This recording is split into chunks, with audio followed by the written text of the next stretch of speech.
Hello बच्चों, कैसे हैं। आइए आज हम लोग ज़्वेटर आयन की बात करते हैं। एक बहुत इंपॉर्टेंट टॉपिक आपके बायोमॉलिक्यूल से, प्रोटीन के स्ट्रक्चर से। प्रोटीन अमीनो एसिड के पॉलीमर होते हैं और ज़्वेटर आयन कहाँ पे आता है? अमीनो एसिड में आता है। तो क्या होता है ज़्वेटर आयन, और फिर इससे रिलेटेड एक आइसोइलेक्ट्रिक पॉइंट जो कि बहुत इंपॉर्टेंट, और आइसोइलेक्ट्रिक पॉइंट पे किस तरह से न्यूमेरिकल, छोटा सा न्यूमेरिकल बनता है, कैसे बनता है और किस तरीके से उसका आप आंसर देगो, कैसे सॉल्व करोगे, उन सब की बात आज के इस वीडियो में हम करने जा रहे हैं। तो होता क्या है, देखिए ज़्वेटर आयन है क्या। सबसे पहली बात है, देखिए जितने भी अमीनो एसिड होते हैं वो सॉल्युबल होते हैं इन वाटर। क्यों सॉल्युबल होंगे? सिंपल सी बात है कि अगर अमीनो एसिड को देखा जाए तो अमीनो एसिड में एक कार्बोक्सिलिक ग्रुप होते हैं और दूसरा अमीनो ग्रुप होता है। अगर कार्बोक्सिलिक ग्रुप की बात करिए तो यहाँ पे माने ऑक्सीजन है, अमीनो ग्रुप की बात करिए तो नाइट्रोजन है। और आप सबको पता है कि नाइट्रोजन, ऑक्सीजन और फ्लोरीन ये तीन ऐसे एलिमेंट हैं जो कि हाइड्रोजन बॉन्डिंग बनाते हैं। तो इस हाइड्रोजन, तो जाहिर सी बात है जब कार्बोक्सिलिक ग्रुप है और अमीनो ग्रुप है, माने यहाँ पे ऑक्सीजन है, नाइट्रोजन है, तो ये वाटर के साथ हाइड्रोजन बॉन्डिंग बना लेगा और इस हाइड्रोजन बॉन्डिंग बनाने की वजह से ये सॉल्युबल होते हैं। तो पहली बात तो ये होगी कि सारे अमीनो एसिड सॉल्युबल हो। एक क्वेश्चन ऐसे बन सकता है, कौन सा अमीनो एसिड होता है जो कि लीस्ट सॉल्युबल हो जाता है? तो उसको याद रखना होगा आपको। लाइसिन जो होता है लीस्ट सॉल्युबल होता है, एल फॉर लीस्ट कह लीजिए, और एस जा लाइसिन में आता है, उससे कहिए कि soluble, least soluble amino acid lysine हो जाता है। बहरहाल ये बातें हो गई। तो अमीनो एसिड जो होता है वाटर में सॉल्युबल होते हैं, तो एक्वस सॉल्यूशन में ये अमीनो एसिड का कार्बोक्सिलिक ग्रुप एक प्रोटॉन का लूज करता है और अमीनो ग्रुप एक प्रोटॉन का एक्सेप्ट कर लेता है। तो अमीनो एसिड एक्वस सॉल्यूशन में क्या करने जा रहा है? अमीनो एसिड में, एक्वस सॉल्यूशन में अमीनो एसिड का कार्बोक्सिलिक ग्रुप लूज करता है प्रोटॉन का। प्रोटॉन का मतलब H+ आयन का लूज करता है, ठीक। और अमीनो ग्रुप माने NH2 उस प्रोटॉन का क्या करता? एक्सेप्ट कर लेता। आइए देखिए यहाँ पे ये है हमारा अमीनो एसिड। जब एक्वस सॉल्यूशन में इसको ऐड किया गया, डाला गया, तो यहाँ से एक प्रोटॉन लूज हुआ और प्रोटॉन लूज होके कहाँ पे गया? NH2 ग्रुप ने उस प्रोटॉन को क्या कर लिया? एक्सेप्ट कर लिया। NH2 एक लोन पेयर इनके पास था, तो इन्होंने अपना लोन पेयर इसको क्या किया? जो प्रोटॉन था, प्रोटॉन के पास कोई भी लोन पेयर नहीं था, प्रोटॉन बेचारा था। बेचारा का मतलब उसके पास कोई इलेक्ट्रॉन नहीं था, तो प्रोटॉन को लोन पेयर ले सकता था। तो इस NH2 ग्रुप ने क्या किया? इसको अपना प्रोटॉन दिया, माने उसको एक्सेप्ट कर लिया। तो जब प्रोटॉन पे कैसा है? पॉजिटिव चार्ज है, तो इसको एक्सेप्ट किया, तो यहाँ पे NH2 पे एक पॉजिटिव ग्रुप आ गया, और चूंकि यहाँ से H+ आयन निकला है तो यहाँ पे निगेटिव ग्रुप आ गया। तो आप देख रहे हो एक्वस सॉल्यूशन के अंदर अमीनो एसिड में एक ही कंपाउंड के अंदर पॉजिटिव चार्ज भी है और नेगेटिव चार्ज भी है। तो ऐसे को आप क्या कहोगे? बाइपोलर आयन कहोगे। दो तरह के आयन है, केटायन भी है, एनायन भी है। तो ये क्या कहलाएंगे? बाइपोलर आयन कहलाएंगे। और इन्हीं बाइपोलर आयन को आप क्या कहते हो? ज़्वेटर आयन कहते हो। अब देखिए दोनों पॉजिटिव और नेगेटिव चार्ज को अगर देखिए यहाँ पे गौर करिए, तो दोनों क्या होते हैं? इक्वल हैं, ठीक है। इक्वल हो गए, यानी कि अपोजिट और इक्वल हो जाएंगे। इसका मतलब क्या हो जाएगा? ये ज़्वेटर आयन कैसा होगा? न्यूट्रल होगा, ठीक है। ज़्वेटर आयन कैसा होगा? न्यूट्रल होगा। ये बातें हो गई। उसके बाद आइए जरा सा देखिए, जो एक्वस सॉल्यूशन में आपने अमीनो एसिड को डाला है, ये ज़्वेटर आयन तो बन गए, लेकिन अगर जो एक्वस सॉल्यूशन आपका है उसका pH मान लीजिए न्यूट्रल से ज़्यादा है या न्यूट्रल से कम है, या कहिए pH 7 से ज़्यादा है या 7 से कम है, तब क्या होने जा रहा है? अगर देखिए ये ज़्वेटर आयन आपका है जो कि न्यूट्रल है, ठीक है ना। अब यहाँ पे pH 7 से कम हो जाए, pH 7 से कम हो जाए माने एसिडिक हो जाए, एसिडिक हो जाए माने हाइड्रोजन आयन कंसंट्रेशन क्या हो जाएगा? ज़्यादा हो जाएगा।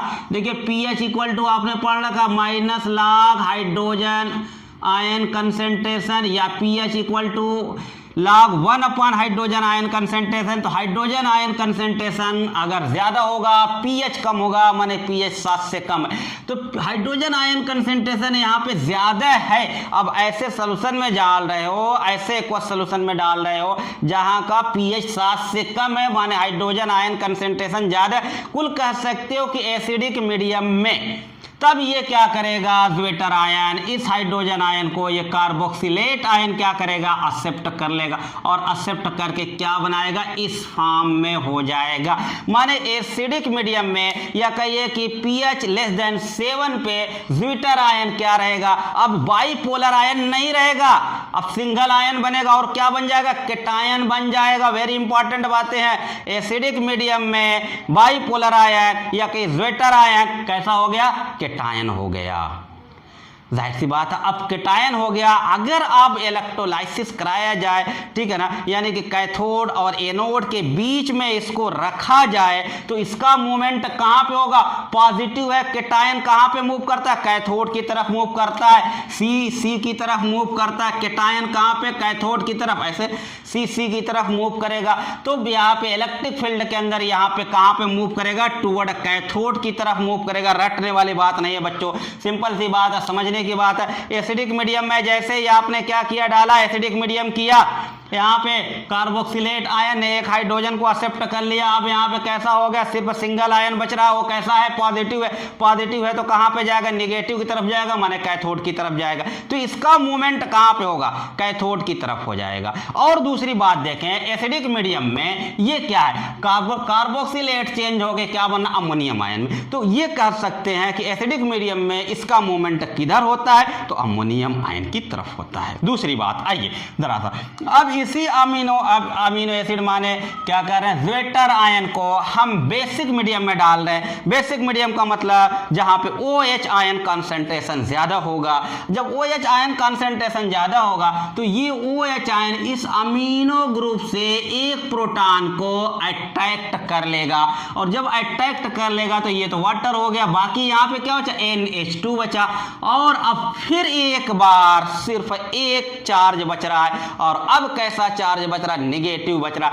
यानी बेसिक मीडियम में ये ज्वेटर आयन, ये बाइपोलर आयन, अब फिर बाइपोलर आयन नहीं रहा, अब सिर्फ क्या हो गया, एक चार्ज है, निगेटिव चार्ज, माने एनायन बन जाता है। बेसिक मीडियम में यही ज्वेटर आयन क्या बनना, एनायन बनना। कह सकते हैं किसकी तरफ मूव हो रहा है, कार्बोक्सिलेट की तरफ मूव हो रहा। यानी कि बेसिक मीडियम में कौन सा फॉर्म ज्यादा रहेगा, कार्बोक्सिलेट, ठीक है। तो ये बेसिक मीडियम यानी पीएच ग्रेटर देन 7। अगर अब फिर इसको इलेक्ट्रोलाइसिस कराइए तो यहाँ पे कैसा, देखिए निगेटिव चार्ज अब आ गया, बेसिक मीडियम में है। तो बेसिक मीडियम वाला ज्वेटर आयन जो था, जब बेसिक मीडियम में रखा गया तो जो स्पीसीज बनती है वो किधर मूव करेगी, जाहिर सी बात है निगेटिव चार्ज है, कहाँ पे मूव करेगी, पॉजिटिव की तरफ, माने एनोड की तरफ मूव करेगी। यानी कि एनायन बन रहा है यहाँ पे, और एनायन एनोड की तरफ, माने ए की तरफ मूव करता है, सी की तरफ मूव करता है। तो अब इसका मूवमेंट कहाँ हो जाएगा, सी की तरफ, सॉरी ए की तरफ, माने एनोड की तरफ मूव करेगा। तो आप देख रहे हो कि बाइपोलर आयन या ये ज्वेटर आयन एसिडिक मीडियम में भी मूवमेंट होता है, बेसिक मीडियम में भी मूवमेंट हो जाता है। एसिडिक मीडियम में कहां पे जा रहा है, देखिए कैथोड की तरफ, बेसिक मीडियम में कहां पे जा रहा है, एनोड की तरफ। रटना नहीं है, बात को समझ लेना है। उसके बाद इन दोनों के बीच में कोई एक ऐसा पीएच मिलेगा, कोई एक ऐसा पॉइंट मिलेगा, ठीक है, कि जहां पे मूवमेंट नहीं होगा, ये अमीनो एसिड मूव नहीं करेगा, उसमें प्लस और निगेटिव दोनों रहेंगे, ठीक है। उसी पॉइंट को आप कहोगे आइसोइलेक्ट्रिक पॉइंट, ठीक है। आइसोइलेक्ट्रिक पॉइंट माने यहाँ पे अब अमीनो एसिड क्या, पॉजिटिव और निगेटिव दोनों चार्ज यहाँ पे मौजूद है, माने ज्वेटर आयन है, बाइपोलर आयन है, ये न्यूट्रल है। अब न्यूट्रल है तो ये क्या, अगर ये कहाँ पे जाएगा, ये एनोड की तरफ जाएगा तो ये कैथोड की तरफ जाएगा, दोनों बराबर बराबर जाएंगे अपनी जगह पे, इसका मतलब रुका रहेगा, नेट मोमेंट जीरो होगा। तो आप कहोगे कि ओ पॉइंट या OPH, सीधे कि OPH या ओ पॉइंट जहां पे ज्वेटर आयन का मोमेंट जीरो होता है, मतलब ज्वेटर आयन मूव नहीं करता है, उसको आप कहते हो isoelectric point. Very very important, माने आइसोइलेक्ट्रिक पॉइंट पे मोबिलिटी ऑफ ज्वेटर आयन क्या हो गई, जीरो हो गई, जीरो हो गई। ठीक है, अब ये न्यूट्रल माने pH क्या हो जाएगा 7। तो ये pH 7 जो आपका होगा, ये ऐसी बातें नहीं होगी pH आइसोइलेक्ट्रिक पॉइंट का pH हमेशा 7 ही आएगा, ऐसा नहीं। जैसे आपने कभी pH पढ़ा तो वहां पे देखा था कि जरूरी नहीं है कि 7 pH पे ही जो है आपका न्यूट्रल होता है। टेम्परेचर अगर आप देखिए वाटर का pH निकालते थे, टेम्परेचर पे डिपेंड आ जाता था। कभी ऐसा हाइड्रोजन आयन कंसेंट्रेशन 6 आया, OH आयन कंसेंट्रेशन भी 6 आया, तो कुल मिला के आपका क्या है pH 6 ही है, लेकिन वाटर कैसा हो गया था, न्यूट्रल हो गया था। तो ये मैं बात कहूंगा कि ये जरूरी नहीं है कि आइसोइलेक्ट्रिक पॉइंट यानी कि उसका pH 7 ही हो, 7 से कम भी हो सकता है, 7 से ज्यादा भी हो सकता है। देखिएगा, आइए जरा सा देखते हैं कैसे और आइसोइलेक्ट्रिक पॉइंट पे आपसे क्वेश्चन बनाएंगे, न्यूमेरिकल बनाएंगे। अब जैसे मान लीजिए हम यहाँ पे एक एग्जाम्पल है लाइसिन, ठीक है, लाइसिन एक अमीनो एसिड है। अब देखिए यहाँ पे जो दो ग्रुप है, जैसे ये वाला मिला और ये वाला मिला, यहाँ पे पीके माने माइनस log के आयन कंसेंट्रेशन, पीके दिया हुआ होगा कुछ, और उसके बाद इस फॉर्म में है pK2 दिया हुआ है, माने एक जो है अमीनो कार्बोक्सिलिक ग्रुप का pK और एक अमीनो ग्रुप का pKa1 कह लीजिए, 2 कह लीजिए, या pKa कह लीजिए, या pKb कह लीजिए, एसिडिक के लिए A कह लीजिए। बहरहाल ये बातें 1 और 2 के फॉर्म में जनरली दी रहती है। तो pK1 और pK2, तो आइसोइलेक्ट्रिक पॉइंट क्या होगा, इस pKa1 और pK1 और pK2 का क्या करिए, रेशियो निकाल दीजिए, दोनों को जोड़ के 2 से डिवाइड कर दीजिएगा, वो क्या हो जाएगा, आइसोइलेक्ट्रिक पॉइंट हो जाएगा। जैसे लाइसिन के लिए कह रहे pK1 2.5 है और pK2 कितना है, 8.5 है। क्या करिए 2.5 प्लस 8.5 और 2 से डिवाइड कर दीजिए, ये 5.5 आ गया, ये आइसोइलेक्ट्रिक पॉइंट हो गया लाइसिन के लिए। अब ये देखिए 7 से कम है, तो मैं कहा 7 जरूरी नहीं है कि हो, 7 से कम भी हो सकता है, 7 से ज्यादा हो सकता है। तो एक तो ये बातें हो गई कि दो वैल्यू दी रहेंगी pK1 और pK2, ये दे दीजिए, और दोनों को जोड़ के दोनों का एक एवरेज निकाल दीजिए, और वो क्या हो जाएगा आपका आइसोइलेक्ट्रिक पॉइंट, जिसको PI से रिप्रेजेंट करते हैं। ये बात तो क्लियर हो गई सबको, यहाँ तक किसी को कोई परेशानी नहीं? तो आगे बढ़िए, आगे देखते हैं जरा सा। अब देखिए दो केस और होती हैं जहां पे दो नहीं तीन pK1 दिया हो, pK2 दिया हो, pK3 दिया हो, ऐसे दिया हुआ, तब आप क्या करते हो, वहां पे एवरेज निकालने के लिए बहुत बार गलती ये करते हो कि pK1 pK2 और pK3 माने इनको जोड़ा और 3 से डिवाइड करके एवरेज निकाला, जो कि एकदम गलत है, सरासर गलत है। ये काम नहीं करना, हमेशा 2 का एवरेज निकालना होता है, ठीक है, 2 का लेना होगा, 2 के ही से आप जो है आइसोइलेक्ट्रिक पॉइंट पाओगे। तब फिर क्या करोगे, आइए देखते हैं जरा सा उस बात को। आप जैसे मान लीजिए केस नंबर 1, ये आपका कोई अमीनो एसिड दिया है, यहाँ पे अमोनियम देखिए NH3+ और PC डबल हो गया, तो यहाँ पे NH3+1 का जो है आपका pK1 फिर pK2 pK3 यहाँ पे दिया। अब इसका आप आइसोइलेक्ट्रिक पॉइंट कैसे निकालोगे, इसका आइसोइलेक्ट्रिक पॉइंट कैसे निकालोगे? अब इसमें क्या करोगे बच्चों, देखिएगा जो मेजॉरिटी चार्ज हैं, जो मेजॉरिटी हैं, ठीक है, उनको ऐड करिए, ठीक है, जो मेजॉरिटी हैं उनको ऐड करिए। अब मेजॉरिटी और फिर उसमें 2 से डिवाइड करें, तो मेजॉरिटी क्या है, अमीनो 1 बार और 2 बार, माने इनके पीके को आप क्या करना होगा, जोड़ के रेशियो निकालना होगा। तो इसका मतलब pK1 और यहाँ पे क्या pK2 और यहाँ पे डिवाइड करोगे 2 से। क्लियर?